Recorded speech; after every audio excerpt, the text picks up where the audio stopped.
Before we come to Prime Minister's questions, I would like to point out that the British Sign Language interpretation of proceedings is available to watch on the Parliament Live TV. We now come to Prime Minister's questions. Gareth Bacon. Number one, Mr. Speaker. Minister. Mr. Speaker, I can tell the House today that it is my intention to return on the first day after the half-term recess to present our strategy for living with COVID. Provided the current encouraging trends in the data continue, it is my expectation that we will be able to end the last domestic restrictions, including the legal requirement to self-isolate if you test positive, a full month early, Mr. Speaker. Mr. Speaker, this morning I had meetings with ministerial colleagues and others. In addition to my duties in this House, I shall have further such meetings later today. Gareth Bacon. Mr. Speaker, the Northern Ireland Protocol has frustrated business, is undermining the Belfast Agreement and is restricting the free movement of goods and people within our United Kingdom. What action will my right honourable friend, the Minister for the Union, now take to reunite the United Kingdom and uphold the interests of all residents, including those living in Northern Ireland? Prime Minister. My honourable friend is quite right, because the protocol does not require, contrary to the way it is being applied by our friends, it does not require that all foods and all medicines and all plants should be systematically checked in the way that they are, Mr. Speaker. And we must fix it, and with goodwill and with common sense, I believe we can fix it, Mr. Speaker. But if our friends don't show the requisite common sense, then of course we will trigger Article 60. We now come to the Leader of the Opposition, Keir Starmer. Thank you, Mr. Speaker. Was the Business Secretary right to say that fraud is not something that people experience in their day-to-day lives? Prime Minister.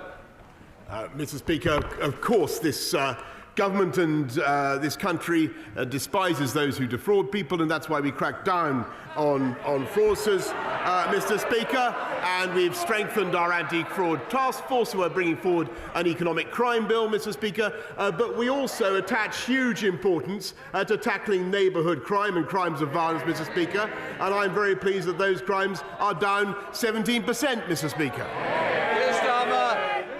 Mr. Speaker, the Prime Minister's answer's got a big hole in it. We've had lockdowns for the last 2 years. 2 crimes that people could commit were online fraud and throwing parties. And so far as I can see, the numbers for both of those have gone through the roof. But I was asking the Prime Minister about the 14,000 cases of fraud a day. Many older people duped out of hard-earned savings. And the Business Secretary casually suggests on TV, don't worry, it's not real crime. There's a crime gang in Manchester, Mr. Speaker, nicking cars and shipping them around the world, all financed by COVID loans from the taxpayer. And what's the Chancellor's response? Write off £4 billion in losses and block an investigation by the National Crime Agency. His cabinet turning a blind eye to scammers. Is it any wonder that his anti-fraud minister realised no one in government seemed to care and threw in the towel? Prime Minister. No, Mr. Speaker, because what we're doing is tackling crime across the board, and that's why we're investing more in tackling fraud, Mr. Speaker, but we're also tackling the neighbourhood crime that is of such massive psychological damage to people in this country, tackling knife crime, tackling burglary, tackling crimes of violence in the street, Mr. Speaker, with tougher sentences, which they voted against, by the way, Mr. Speaker, and putting more police out on the street, Mr. Speaker. And the reason we're able to afford it, Mr. Speaker, is because we have a strong economy and we're coming back strongly from COVID, and that is thanks to the big calls that this government got right. Keir Starmer. Mr. Speaker, his anti-fraud minister quit, saying the failure of government to tackle fraud was so egregious that he had to, and this is his words, smash some crockery to get people to take notice. Well, it seems that the Prime Minister hasn't noticed the broken plates and the shattered glass all around him. It's almost as if he's been completely distracted for weeks. Talking of scams, households are going to have to fork out an extra £19 billion on their energy bills. The government is insulting people's intelligence by pretending it's giving them a discount. But it's not. It's a con. A buy now, pay later scheme, a dodgy loan, not a proper plan.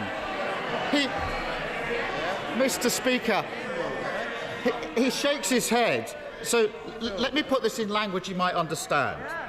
When his donors give him cash to fund his lifestyle and tell him he has to pay it all back later, are they giving him a loan or a discount? Mr. Speaker, our plan to tackle the cost of living is faster, more efficient and more generous than anything that they have set up, Mr. Speaker. We've lifted the living wage by record amounts. We've cut the effective tax for people on universal credit, Mr. Speaker, and we're now setting out a fantastic plan to help people with the cost of energy, Mr. Speaker. And it is more generous and more effective than anything Labour have set out. And the only reason we can do it's £9.1 billion, Mr. Speaker. It's huge sums that we're using to help people across the country. And the only reason we can afford it, Mr. Speaker, is because we have a strong economy, the fastest growing in the G7, as I think I may have pointed out to the right honourable gentleman last week, and not just last year, but this year as well. Mr. Speaker, the Prime Minister clearly hasn't got the first clue what the Chancellor's signed him up to. So let me help him out. His plan is to hand billions of pounds of taxpayers' cash to energy companies and then force families to pay it off in instalments for years to come. If it sounds like he's forcing people to take out a loan, and it looks like he's forcing people to take out a loan, isn't it just forcing people to take out a loan? We are giving people in Band D council tax, A to D council tax valuations across the country, that is 27 million homes, we're giving them the equivalent of a £150 rebate off their council. Their offer is for £89, Mr. Speaker. Ours is faster, more generous and more effective. And what they would do, and you know, this is a global problem, Mr. Speaker, caused by the spike in gas prices. But what they would do is clobber the oil and gas companies right now with a tax that would deter investment in gas just when this country needs gas, Mr. Speaker, as we transition to green fuel. It would be totally ridiculous, and it would raise prices for consumers. Mr. Speaker, I was always worried that the Prime Minister wasn't one for reading terms and conditions.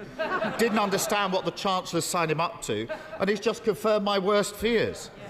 There is an alternative. But order.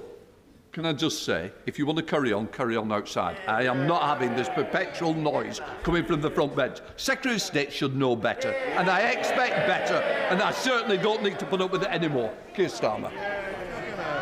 Mr. Speaker, there is an alternative. He could stand up to his Chancellor, tell him to support families rather than loading them with debt. Tell him to look at those bumper profits of oil and gas giants. Shell's profits up £14 billion this year. BP's profits up £9.5 billion this year. Mr. Speaker, every second of the day, they've made £750 extra profit from rising prices. At the same time, households are facing an extra £700 a year on their bills. Why on earth is this government forcing loans on British families when they should be asking those with an unexpected windfall to pay a little more to keep household bills down? Mr. Speaker, the Labour plan would clobber supply. It's an improvement on what I thought he stood for, which was nationalising the energy companies. Maybe he's dropped that one now. I can't tell whether he's dropped that one or not. But, Mr. Speaker, what he would be doing, maybe he has, what he would be doing, Mr. Speaker, is hitting the energy companies at precisely the moment when we need to encourage them to go for more gas, Mr. Speaker, because we need to transition now to cleaner fuels. And what this government is providing is £9.1 billion worth of support. It's more generous than anything Labour is offering. And I just repeat my point. The only reason reason we can do it is because we kept our economy moving in those hard times when they took the wrong decisions. And we came out of lockdown in July, Mr. Speaker, when he opposed it last year. And we kept going over Christmas and New Year when they opposed it, Mr. Speaker. And that's why we have the fastest growing economy in the G7, not just last year, but this year as well, as I never tire of saying. He can bluff and bluster all he likes. The reality is this. On top of the Tory tax rises, on top of the soaring prices, the loan shark Chancellor and his unwitting sidekick have now kicked up a buy now, pay later scheme. It leaves taxpayers in debt, while oil and gas companies say they've got more money than they know what to do with. It's the same old story with this government. Get in a mess, protect their mates and ask working people to pick up the bill. But isn't he worried that everyone can now see that with this Prime Minister and this Chancellor, it's all one big scam and people across the country are paying the price? Mr. Speaker, what they can see is a government that is absolutely committed to doing the right thing for the people of this country and taking the tough decisions when Labour is calling for us to take the easy way out and spend more taxpayers' money. And, Mr. Speaker, it was this government that decided to keep going in July when he wanted to stay in lockdown. We kept going over Christmas and New Year. And by the way, Mr. Speaker, it occurs to me that we also were able to use those Brexit freedoms to deliver the fastest booster round and the fastest vaccine round. Yes, Mr. Speaker, when he not only voted 48 times to go back into the EU, yes he did, but he also voted to stay in the European Medicines Agency, Mr. Speaker. And our plan for jobs is working, Mr. Speaker. We have record low youth unemployment. Our plan for the NHS and care is working, Mr. Speaker. They have no plan at all, Mr. Speaker. Our plan for the country is working. We have a great vision, Mr. Speaker, to unite and level up across our country. They have no plan whatever, Mr. Speaker. And I say to him, plan beats no plan. We have a great plan for our country. They play politics. Thank you, Mr. Speaker. The government's £9 billion support to help with rising energy bills is most welcome. But will the Prime Minister assure the people of Anglesey and beyond that it's full steam ahead for new nuclear like Wilbur knoweth, and that this government is moving at pace on the Future Nuclear Enabling Fund so that the UK has energy security, jobs and investment right here on these shores? Yes, Mr. Speaker. I think I was only last week that I was congratulating her, or maybe it's a couple of weeks, on her fantastic advocacy for nuclear in Ismon. And don't forget, Mr. Speaker, that Labour allowed nuclear capacity to decline by 11% on their watch. I don't think maybe you've forgotten that, Mr. Speaker. We want to get back up there, and that's why there will be at least one big nuclear project this Parliament, at least one, and our nuclear financing bill will support that objective. Leader of the SNP, Ian Blackford. Thank you, Mr. Speaker, and I'm sure you and the entire House will want to join me in welcoming the Remembering Srebrenica campaign that launched their yearly events in Parliament last night, and we all must continue to strive for ongoing peace in Bosnia. Mr. Speaker, the flurry of changes in Downing Street over the last few days is a sight to behold. It's amazing how much energy this Prime Minister can sum up when it comes to saving his own skin. But whilst he's been busy rearranging the deck chairs, in the real world, people continue to be punished by the Tory cost of living crisis. Yesterday, Open Democracy found that as a direct result of the Chancellor's national insurance hike, nurses will, on average, take a £275 year pay cut in April. That pay cut will hit at the very same moment that soaring energy bills land, bills that have shot up £1,000 in the space of a year. It is a bill they and the rest of the public simply can't afford. So rather than the Prime Minister and the Chancellor scrapping over the Tory leadership, Will they do something useful and scrap their regressive hike in national insurance? Mr. Speaker, actually, it was interesting that the gentleman opposite didn't mention that, because I think everybody can see how vital this is. We have to clear our COVID backlogs, Mr. Speaker. We have 6 million people already on the waiting list. I'm afraid that will go up. And we need to be recruiting the staff now. That's why we're recruiting 50,000 more nurses. There are 11,000 more this year than there were last year. And to his point, Mr. Speaker, we've increased the starting salary for nurses by 12.8%, in addition to the bursaries and other help that we give them. We value our nurses, we love our NHS, and we're paying for it. Ian Blackford. Well, actions speak louder than words, Mr. Speaker, and if he wants to reward the nurses, then he needs to pay them. They are the very backbone of the National Health Service, the very people that he's hitting with the pay cut in April.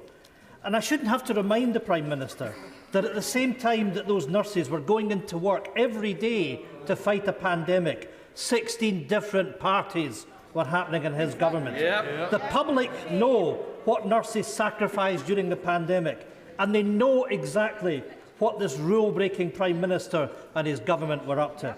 So are the Prime Minister and his Chancellor seriously telling those nurses that the reward for seeing us through the pandemic is a £270 wage cut? Mr. Speaker, what we're telling the people of this country now, what fantastic nurses, is we back them all the way. And what they want is more nurses, Mr. Speaker. That's why there are record numbers in training. That's why we have 11,000 more in the NHS now this year than there were last year, Mr. Speaker. And those, I think, are fantastic investments in our country and our society. And I must say that I think it's peculiar that this, as I understand it, the Scottish Nationalist Party's approach to healthcare is now to cut off the bottom of doors in schools in Scotland in order to improve ventilation. Jane Stevenson. Thank you, Mr. Speaker. As a proud Wolverinian, I am thrilled that my city is front and centre of the government's levelling up right programme. Getting job seekers of all ages the skills they need to get into work will be vital to levelling up in Wolverhampton, and City of Wolverhampton College is already doing this at their brand new facility at Bentley Bridge in my constituency. Will the Prime Minister join me in congratulating the college, and also will he meet with me and my honourable neighbour and friend, preferably at Wolverhampton College, so we can discuss how more job seekers can get access to skills, and potentially through the City Learning Quarter and that final bit of funding that we need. I congratulate my honourable friend from Wolverhampton. She is truly a modern-day Lady Wolfruna, Mr. Speaker, and she's completely right that Wolverhampton and the Black Country were at the heart of the first industrial revolution, and they're at the heart of the current 21st century green industrial revolution. And I'm very glad that since April 2020 we've seen 125,000 starts to sector-based work academy programme, partly at least thanks to her lobbying and her support, and wild horses, Mr. Speaker, won't keep me away from Wolverhampton. Speaker, 74-year-old Janet had £25,000 stolen by fraudsters. She told the BBC, "The money was my mum and dad's. I felt I'd let them down." For Janet, and for the 4 million people who fell victim to fraudsters and online scammers last year, fraud is a crime. So does the Prime Minister understand the hurt he and his ministers cause fraud victims like Janet when they write them out of the crime figures and dismiss fraud as something people don't experience in their day-to-day lives? Mr. Speaker, will the Prime Minister correct the record on crime figures and apologise? Mr. Speaker, I direct the House, direct you, Mr. Speaker, to what I've already said to my honourable friend, the member for Hartlepool, but he knows very, very well that this government hates fraud. It hates online fraud. We're tackling the scammers by helping people to come forward when they get an email, when they get duped. Of course, we're helping them in any way that we can, Mr. Speaker, but we are also cutting the crime that affects people up and down our country, the neighbourhood crime, dealing with the county lines drugs gangs, Mr. Speaker, and that, I think, is something he should support as well. And I'm proud that those numbers have come down by 17%. Baldwin. Thank you, Mr. Speaker. It's wonderful news that the first in-person Commonwealth Heads of Government meeting for 4 years will take place during Her Majesty's Platinum Jubilee. Can the Prime Minister ensure that the global learning crisis is high on their agenda? And will he ask his amazing diplomats to ensure that every leader in the Commonwealth signs up to the Kenyatta Declaration on education? I thank her very much, thank my right honourable friend very much for everything she does to support education for girls. I think 12 years of quality education for every girl in the world is probably the single most transformative thing we could do to improve the world. And I remember working with my friend Uhuru Kenyatta on the declaration, and we will certainly ensure that everybody at the Commonwealth signs up to it. Eben Hamilton. Thank you, Mr. Speaker. Mr. Speaker, at the height of the lockdown restrictions in 2020, my constituent, who's worked for the NHS for over 30 years, was diagnosed with a tumour on her spine. Whilst in hospital undergoing painful surgery, her family obeyed the rules and didn't visit her. Mr. Speaker, in the last few minutes, a photo has emerged of the Prime Minister in Downing Street on the 15th of December 2020, surrounded by alcohol, food and people wearing tinsel. It looks a lot like one of the Christmas parties he told us never happened. So for the sake of my constituent and the sacrifices she made, will the Prime Minister be referring this party to the police, as it's not one of the ones already being investigated? Prime Minister. I'm afraid, first of all, I'm very sorry about his constituent and for the difficulties that she's been through. And I understand very much her feelings, Mr. Speaker. But in what he has just said, I'm afraid he is completely in error. Marco Longley. Thank you, Mr. Speaker. On the 30th of September 2020, the Prime Minister joined me on a building site in Dudley on what is now the new Institute of Technology, delivering on skills for future jobs and creating opportunities across the Black Country. Will he join me in congratulating the delivery team who delivered on this amazing project, including stakeholders like Thomas Dudley and Dudley College, and will he actually come and join me in person in doing so at the nearest opportunity? Minister. Mr. Speaker, I thank my honourable friend. He is a great champion for Dudley and for the Black Country, Mr. Speaker, and I'm delighted to hear that the Black Country in March's Institute of Technology is now open, and I will certainly keep his kind invitation in mind. Ian Paisley. Thank you, Mr. Speaker. Prime Minister, the film Belfast contains the immortal words, "If you're not listening, you probably don't understand us. And if you don't understand us, you're probably not listening." The fact of the matter is that the protocol has zero support from unionists. The fact of the matter is, and I hope the Prime Minister is listening to this, that in a divided society, a solution that only attracts the support of one section of that community will never stand. Will the Prime Minister, therefore, take the opportunity to speak to the Irish Government, whose Ambassador Daniel Mulhern is running around Washington, demanding demanding further implementation of the protocol on the basis that it will bring further checks upon the people of Northern Ireland? Does the Prime Minister accept that he has now the responsibility to bring forward a solution that unites the people of Northern Ireland and bring forward a solution that saves the union that has been undermined by it? Yes, Mr. Speaker. Well, I agree with him completely that there must be a solution that commands cross-community support. And at the moment, Mr. Speaker, there is no doubt that the balance of the Good Friday Agreement is being upset by the way the protocol is being operated. And we need to fix it, Mr. Speaker. And that's what we're going to do. And if our friends won't agree, then of course we will, as I said earlier on, of course we will implement Article 16.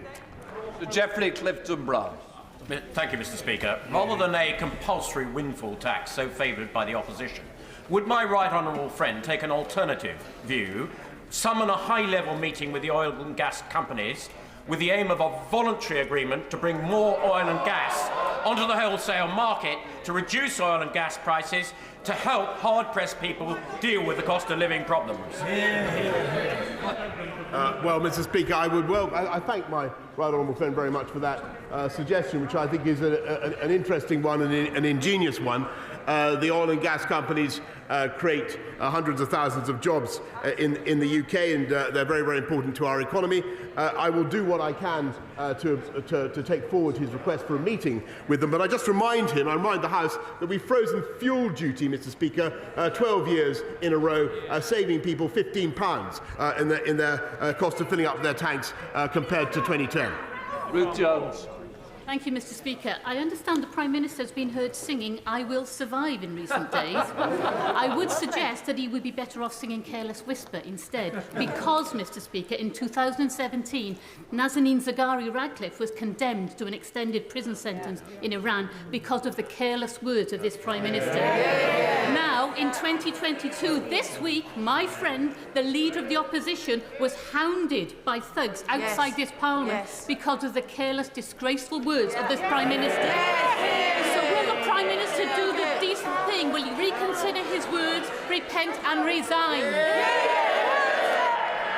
Mr. Speaker, I don't think that she should either let the thugs and yobs who bullied and harassed the right honourable gentleman off the hook any more, because they are culpable, any more than she should let the Iranian government off the hook, Mr. Speaker, because they are culpable. The whole fun. Thank you very much, Mr. Speaker. Since 2017, referrals for children's mental health has gone up by 60%. Eating disorders amongst young girls have gone up by 400% since lockdown. And we know that social media companies play a huge part in this. Given that social media platforms like TikTok are providing crack for kids in terms of adult content, negative imagery, and addictive algorithms, will my right honourable friend consider implementing a 2% levy on social media companies, which would raise £100 million to fund mental health resilience programmes for children? Mr. Speaker, I know my right honourable friend has campaigned on this issue assiduously, and he's quite right about the psychological damage that social media can do, and I've heard what he's had to say recently about TikTok. We will see what we can do to address all these issues in the forthcoming online harms bill. Thank you, Mr. Speaker. Mr. Speaker, Bradford is UK's youngest city and has the 10th largest city economy with a GDP of 11.6 billion and is bidding to be the capital of culture. Now it comes out that no detailed analysis of the long-term economic benefits of investing in Bradford and the North through the integrated rail plan was carried out. This government failure has robbed Bradford of £30 billion worth of growth over the next 10 years. When is the Prime Minister going to match action to rhetoric and on levelling up and give Bradford the investment it deserves? Prime Minister. Mr. Speaker, I'm afraid that she's wrong in what she says, because we're not only investing massively in Yorkshire, investing in police in Yorkshire, 640 more police, investing in education, but she's misunderstood what we said at the time of the £96 billion integrated rail plan.